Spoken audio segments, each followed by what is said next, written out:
Hi ಗೆಳೆಯರೇ, ನನ್ನ ಹೆಸರು ಸಾತ್ವಿಕ್. ನಾವು ಕೆಂಗೇರಿಯಲ್ಲಿ ವಾಸವಾಗಿದ್ದೇವೆ. ನಮ್ಮ ಚಿಕ್ಕಮ್ಮನ ಮನೆ ನಮ್ಮ ಮನೆಯಿಂದ ಸ್ವಲ್ಪವೇ ದೂರದಲ್ಲಿತ್ತು. ನಾನು ಮೊದಲಿನಿಂದಲೂ ಅವರ ಮನೆಯಲ್ಲಿ ಹೆಚ್ಚಾಗಿ ಇರುತ್ತಿದ್ದೆ. ಒಮ್ಮೆ ನನ್ನ ತಂಗಿಯ ಮದುವೆ ಇತ್ತು. ಅದರ ಸಡಗರ ತುಂಬಾ ದಿನದಿಂದ ನಡೆಯತೊಡಗಿತ್ತು. ಮದುವೆ ಇನ್ನೇನು 1 ವಾರ ಇದೆ ಎನ್ನುವಾಗ ಅಲ್ಪ ಸ್ವಲ್ಪ ನೆಂಟರು ಮನೆಗೆ ಬರತೊಡಗಿದರು. ಹಾಗೆ ಒಂದು ದಿನ ನಾನು ಮೊಬೈಲ್ನಲ್ಲಿ ರೀಲ್ಸ್ ನೋಡುತ್ತಾ ಕುಳಿತಾಗ ಚಿಕ್ಕಮ್ಮ ಬಂದು, ನಿನ್ನತ್ತೆ ಬರ್ತಾ ಇದ್ದಾರೆ, ಬಸ್ ಸ್ಟಾಪ್ಗೆ ಹೋಗಿ ಕರ್ಕೊಂಡು ಬಾ ಎಂದು ಹೇಳಿದರು. ನಾನು ಆಗ ಚಿಕ್ಕಮ್ಮ ಅವರನ್ನು ನಾನು ನೋಡಿಲ್ಲ ಎಂದು ಹೇಳಿದೆ. ಆಗ ಅವರು, ನಿನ್ನನ್ನ ಅವರು ನೋಡಿದ್ದಾರೆ, ಆಕೆಗೆ ನಾನು ಫೋನ್ ಮಾಡಿ ಹೇಳ್ತೇನೆ ಹೋಗು ಎಂದು ಹೇಳಿದಳು. ನಾನು ಸರಿ ಎಂದು ಅಣ್ಣನಿಗೆ ಮೊಬೈಲ್ ಕೊಟ್ಟು ಅವನ ಗಾಡಿ ತಗೊಂಡು ಬಸ್ ಸ್ಟಾಪ್ಗೆ ಹೋದೆ.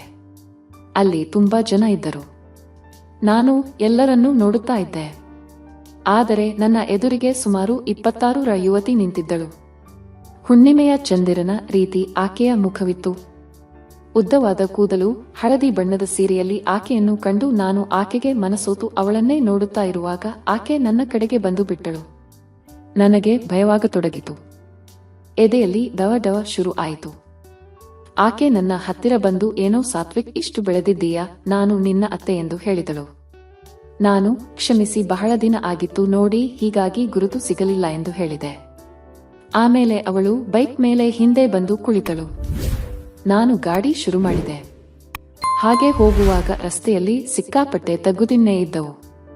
ನಾನು ಬ್ರೇಕ್ ಹಾಕಿದಾಗ ಅವಳ ಮೈ ಒಮ್ಮೆಲೆ ನನಗೆ ಸೋಕುತ್ತಿದ್ದರಿಂದ ನಾನು ಜಾಸ್ತಿ ಏನೂ ಮಾತಾಡಲಿಲ್ಲ. ಆದರೆ ಮನೆಗೆ ಬಂದ ಮೇಲೆಯೂ ನನಗೆ ಅದು ಹಾಗೆ ನೆನಪಾಗುತ್ತಿತ್ತು. ಆ ದಿನ ರಾತ್ರಿ ನಾನು ಹೊರಗೆ ಕೂತಾಗ ಅವಳು ಬಂದು ನನ್ನ ಪಕ್ಕ ಕುಳಿತಳು. ಯಾಕೆ ಇನ್ನೂ ಮಲಗಿಲ್ವಾ ಎಂದಾಗ, ಇನ್ನೂ ಬಂದಿಲ್ಲ ಎಂದು ಹೇಳಿದೆ. ಸ್ವಲ್ಪ ಹೊತ್ತಿನ ನಂತರ ಜೋರಾಗಿ ಗಾಳಿ ಬೀಸಿ ಸ್ವಲ್ಪ ಸೆರಗು ಪಕ್ಕಕ್ಕೆ ಸರಿದು ಸೊಂಟ ಕಾಣತೊಡಗಿತು. ನಾನು ಅಚಾನಕ್ ಆಗಿ ನೋಡಿದರೂ ನನ್ನ ಗಮನ ಪದೇ ಪದೇ ಆ ಕಡೆಗೆ ಹೋಗುತ್ತಿತ್ತು. ಆಕೆ ಅದನ್ನು ಸರಿಪಡಿಸಿಕೊಂಡಳು. ಕೆಲ ಹೊತ್ತಿನ ಬಳಿಕ ನಾನು ಹೋಗಿ ಮಲಗಿದೆ. ಆಮೇಲೆ ಕೊನೆಯ ಬಾಗಿಲು ತೆಗೆದಾಗ ನನ್ನ ಕಣ್ಣನ್ನೇ ನನಗೆ ನಂಬಲಾಗಲಿಲ್ಲ. ಸ್ನಾನ ಮುಗಿಸಿ ಒಂದು ಟವೆಲ್ ಸುತ್ತಿಕೊಂಡು ಅವರು ಅಲ್ಲಿ ನಿಂತಿದ್ದರು. ನಾನು ಗಾಬರಿಯಿಂದ ಅದನ್ನು ನೋಡುತ್ತಾ ಒಂದು ಹೆಜ್ಜೆ ಮುಂದೆ ಹೋದಾಗ ನನ್ನನ್ನು ಯಾರೋ ಎಳೆದಂತೆ ಎನಿಸಿತು. ಇನ್ನೇನು ಶುರು ಮಾಡಬೇಕು ಎಂದಿದ್ದೆ. ಅಷ್ಟೊತ್ತಿಗೆ, ಏಳಪ್ಪ ಸಾತ್ವಿಕ್, ಹೊರಗೆ ಹೋಗಬೇಕು ಎಂದು ನನ್ನ ಅಣ್ಣ ಬಂದು ನನ್ನನ್ನು ಎಬ್ಬಿಸಿಬಿಟ್ಟ. ನನಗೆ ಶಾಕ್ ಆಗಿ ಬಿಟ್ಟಿತು.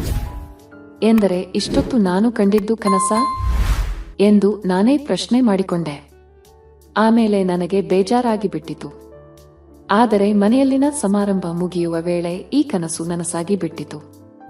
ಅದು ಹೇಗೆ ಎಂಬುದನ್ನು ಮುಂದಿನ ವಿಡಿಯೋದಲ್ಲಿ ಹೇಳ್ತೀನಿ. ಫ್ರೆಂಡ್ಸ್, ನನ್ನ ಕತೆ ಇಷ್ಟವಾಗಿದ್ದರೆ ಒಂದು ಲೈಕ್ ಕೊಟ್ಟು ನಮ್ಮ ಚಾನೆಲ್ ಸಬ್ಸ್ಕ್ರೈಬ್ ಮಾಡಿಕೊಳ್ಳಿ.